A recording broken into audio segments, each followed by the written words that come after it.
நம்ம நினச்ச மாதிரியே இந்த ஊருக்கு வந்துட்டோம். இந்த ஊரை பார்த்து ரொம்ப நாள் ஆச்சு. ஆனால் இந்த மக்கள் செஞ்சதை நான் மறக்கவே மாட்டேன். அவங்கள பழி வாங்கியே தீருவேன். இப்படியே இந்த ஊருக்குள்ளே போனால் நம்மளை எல்லாரும் கண்டுபிடிச்சிருவாங்க. அதனால் நம்மளோட தோற்றத்தை மாற்றிட்டு தான் போகணும். என்ன பண்ணுறது? இந்த உருவம் ரொம்ப நல்லா இருக்கே. இந்த ஊருக்கு இது பொருத்தமான உருவம் தான். சரி, நாளையிலேருந்து நம்மளோட ஆட்டத்தை ஆரம்பிச்சிடலாம். என்னென்ன இது? நம்ம ஊர் டீ கடையில் நின்று இந்த பொண்ணு அழுதுகிட்டே இருக்கு. யார் இந்த பொண்ணாக இருக்கும்? அதான் ஜேம்ஸ், எனக்கும் தெரில. டீ கடையில் ஆளும் இல்லை. சரி, நம்ம தான் சீக்கிரம் வந்துட்டோன்னு பார்த்தா இந்த பொண்ணு உட்காந்து அழுதுகிட்டே இருக்குது. யாராக இருக்கும்? என்ன பண்ணலாம்? நான் வேணா என்னென்னு போய் விசாரிக்குவானே. எதுக்கு பம்பு? இருக்கட்டும், விடு. இல்லைனே, பார்க்க பாவமாக இருக்குது. என்ன பிரச்சனையோ தெரில. நான் போய் என்னன்னு கேட்டு வரேன். யார் நீங்கள்? இங்கே என்ன பண்ணுறீங்க? ஏன் அழுதுகிட்டே இருக்கீங்க? இந்த ஊரில் உங்களை பார்த்ததே இல்லையே. கொஞ்சம் அழாமல் என்னன்னு சொல்லுங்கள். டீ கடைக்காரர் எதுவும் உங்களுக்கு சொந்தக்காரரா? என்னாச்சு? எதுவும் பிரச்சனையா?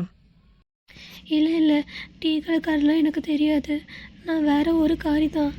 என்ன நைட்டோடு எங்கள் வீட்டில் இருந்து இங்கே நடு ரோட்டில் விட்டுட்டு போயிட்டாங்க. அச்சோ, எதுக்கு? தெரியல. இதுக்கு எங்கள் வீட்டில் இருந்து ஏன் இப்படி என்ன பண்ணுறாங்கன்னு தெரில. சின்ன வயசுலேருந்தே எங்கள் அம்மாவுக்கும் எங்கள் அப்பாவுக்கும் என்னை பிடிக்கவே பிடிக்காது.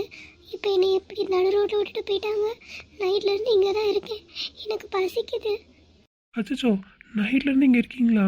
இந்த வீட்டில் கதவை தட்ட வேண்டியது தானே? எதைப்படி எனக்கு இந்த ஊருக்காரங்க யாரையும் தெரியாது.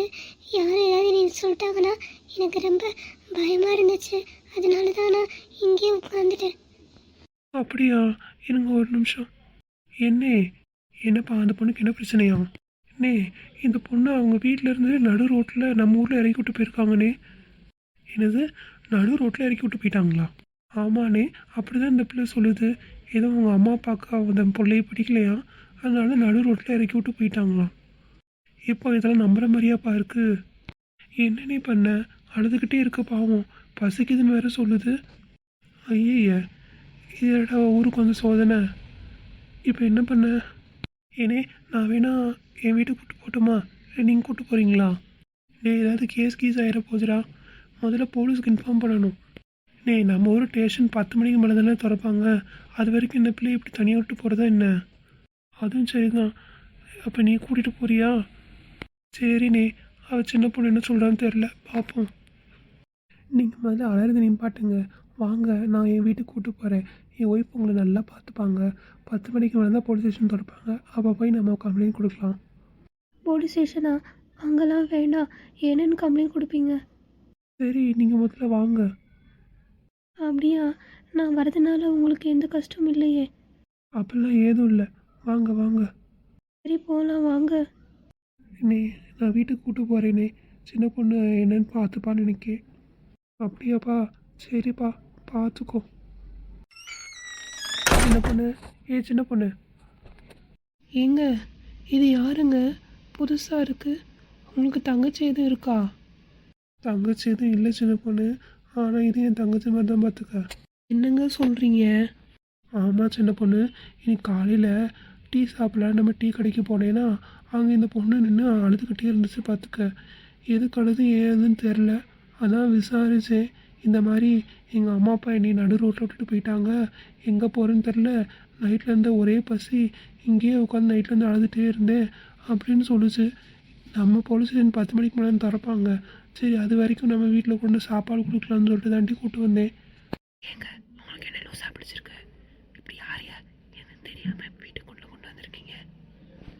இல்லை சின்ன பொண்ணு, பார்க்க பாவமாக இருந்துச்சு. 10 மணிக்கே போலீஸ் ஸ்டேஷனில் கம்ப்ளைண்ட் கொடுத்துடலாம் என்ன? ஓ, அப்படியா? வாமா, வா வா. பேர் என்னம்மா? என் பேர் என்ன இந்த பொண்ணு பேரை சொல்கிறதுக்கு இவ்வளோ யோசிக்குது? ஏதோ சந்தேகமாக இருக்கே. கோகிலா. கோகிலாவா? சரி சரி, நீ முதல்ல வந்து சாப்பிடு, அதுக்கப்புறம் மற்றதெல்லாம் பேசிக்கலாம். சரிக்கா, நான் கொஞ்சம் ஃப்ரெஷ்ஷப் ஆகணும். ஏதாவது அரேஞ்ச் பண்ண முடியுமா? மேலே ரூம் இருக்குமா? போய் குளிச்சுட்டு வா. ரொம்ப நன்றிக்கா. இருக்கட்டும்மா, இதனால் என்ன இருக்குது? போ போ. ஏங்க, எனக்கு ஏதோ சந்தேகமாக இருக்குங்க. ஏம்மா, என்னாச்சு? இல்லைங்க, பேர் கேட்டால் பேரை சொல்கிறதுக்கு யோசிச்சுட்டே இருக்கா. எனக்கு என்னமோ அதெல்லாம் சரிப்பட்டு வரல. ஐயோ பாவம், அந்த பொண்ணு பார்க்க ரொம்ப அப்பாவி மாதிரி இருக்கா. அழுதுகிட்டே இருந்தா பார்த்துக்க, அதான் கூப்பிட்டு வந்தேன். இப்படி விடுறதெல்லாம் பாலும் நம்பக்கூடாதுங்க. இல்லைம்மா, நான் கூட நம்ம ராதான்கிட்ட சொல்லுவோன்னு நினச்சேன். ஆனால் அந்த அக்கா என்ன பண்ணுவாங்கன்னு தெரியாது.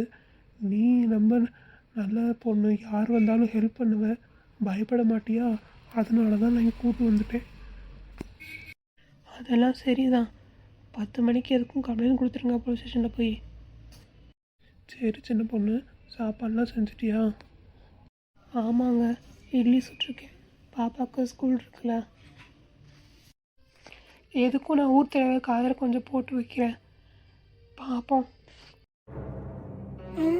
அப்படியா? அந்த பொண்ணு உங்கள் வீட்டில் தான் இருக்காளா? ஆமாம் ஆமாம், என் வீட்டுக்காரர் கூட காலைல சொன்னார் பார்த்துக்க. ஜேம்ஸ் தான் கூப்பிட்டு போயிருக்கான், இல்லை நான் கூட கூப்பிட்டு போயிருந்துருப்பேன். நீ என்ன பயப்படவே வேணுமோன்னு தான் அவன் கூப்பிட்டு போயிட்டான் போல இருக்கு அப்படின்னு சொன்னான். யாராக இருக்கும் அந்த பொண்ணு? என்னன்னு தெரியலையக்கா, புதுசாக என்னென்னமோ நடக்குது. நீ எதுவும் விசாரிச்சியாமா? அதான்க்கா, ஏதோ அவங்க அம்மா அப்பாவுக்கு அது பிடிக்கலையா அந்த பிள்ளைய, அதனால நடு ரோட்டில் நம்ம விட்டு இறக்கி விட்டு போயிட்டாங்க. இதெல்லாம் கேட்குற மாதிரியா இருக்குது? அதானே, கழுதைக்கு காது ஊத்துற மாதிரில இருக்கு நீ சொல்கிறது. ஏ கீதா, சும்மா இரு. பாவம், அந்த பொண்ணு காலையிலேருந்து அழுதுகிட்டே இருந்துச்சான். என் வீட்டுக்காரர் சொன்னார், ரொம்ப நேரம் அழுதுகிட்டே இருந்துச்சான். அப்புறம் ஜேம்ஸ் போய் பேசவும் தான் அழுகி நிப்பாட்டியிருக்கு. பாவம் இல்லை? என் புருஷன் தான் கூறுகட்டவனா, நீ அதுக்கு மேலே இருக்கக்கா. சரி, அப்போ நான் உங்கள் வீட்டுக்கு வரேன். என்ன அந்த பிள்ளைக்கு சாப்பாடு போட்டியோ இல்லையா? வேணுன்னா என் வீட்டில் வந்து சாப்பிட சொல்லு. காலையில் இட்லி வச்சு கொடுத்தேங்க்கா, நல்லாதான் சாப்பிட்டா பார்த்துக்கோங்க. அவன் உடம்புக்கும் அவள் திங்கிறதுக்கும் வித்தியாசமாக இருக்குது பார்த்துக்கோங்க. ஏண்டி? ஏக்கா, இட்லியை பிச்சு திங்காமல் அப்படியே முழுங்குறாக்கா ஒரு இட்லி மொத்தமாக. ஐயா பாவம், பிள்ளை ரொம்ப பசியில் எழுந்துக்கும் போல. ஏ ராணியக்கா, என்னக்கா நீ இப்படி பாப்படுக்கிட்டு இருக்க? அது இல்லைம்மா, யார் என்ன ஏதுன்னு தெரியாமல் நம்ம யாரையும் தப்பாக நினைக்கூடாது பார்த்துக்க. உண்மையிலேயே அங்கே போய் ஏதாவது சோகம் வந்துச்சா நம்ம என்ன பண்ணுறது? 20-25 வயசு பிள்ளைய அம்மாவுக்கும் அப்பாவுக்கும் பிடிக்காதான், அதனால் இப்படி ரோட்டில் வந்து விட்டுட்டாங்கன்னா நடுராத்திரியில். ஏதாவது நம்புற மாதிரி இருக்கா? ஏ சின்ன பொண்ணு, போலீஸ் ஸ்டேஷன் கம்ப்ளைண்ட் கொடுக்க வேண்டியதாண்டி. ஏக்கா, இப்போ போலீஸ் ஸ்டேஷன் போனால் இந்த பிள்ளை நான் வரலங்குதுக்கா. வரலங்குதா? அப்போ இதில் என்னமோ வில்லங்க இருக்குது. சும்மா ரெடி, பயந்துருப்பா போல அந்த பிள்ளை. ஏக்கா, என்னக்கா செய்கிறது? எதுக்கும் ஊர் தலைவ காதில் போட்டு வைப்போம். ஆமாம் அதான் கரெக்டு. எதுக்கு ஊர் தேவை காலையில் போட்டு வச்சாதான் கரெக்டு. இதெல்லாம் சரிப்பட்டு வராது பார்த்துக்க. சரி இருக்கட்டும், எத்தனை நாளைக்கு இருக்காலும் இருக்கட்டும், பார்த்துக்கலாம். சரி சின்ன பொண்ணு, வேணா என் வீட்டுக்கு அனுப்பிவிடு, பார்த்துக்கிறேன். ஏக்கா வேண்டாம், நீங்களே 2 பொட்டை பிள்ளை வச்சுருக்கீங்க, இடம் அவ்வளோ அவங்க வீட்டில் பத்தாது பார்த்துக்கோங்க. இவன் இங்கேயே இருக்கட்டும். இருந்தாலும் எனக்கு கொஞ்சம் சந்தேகமாக தான் இருக்குது. ஏதாவது இடக்க முடக்கா பண்ணிட்டானா அதுக்கு தான் பயமாக இருக்குது. கொஞ்ச நாள் நான் பார்க்குறேன், ஒரு வேளை உண்மையிலேயே அவள் நல்லவ தான், அவள் இந்த தப்பு பண்ணல தானா, இன்னும் உங்கள் வீட்டில் கூட அப்புறம் அனுப்பி வைக்கீங்கக்கா. சரிம்மா சின்ன பொண்ணு.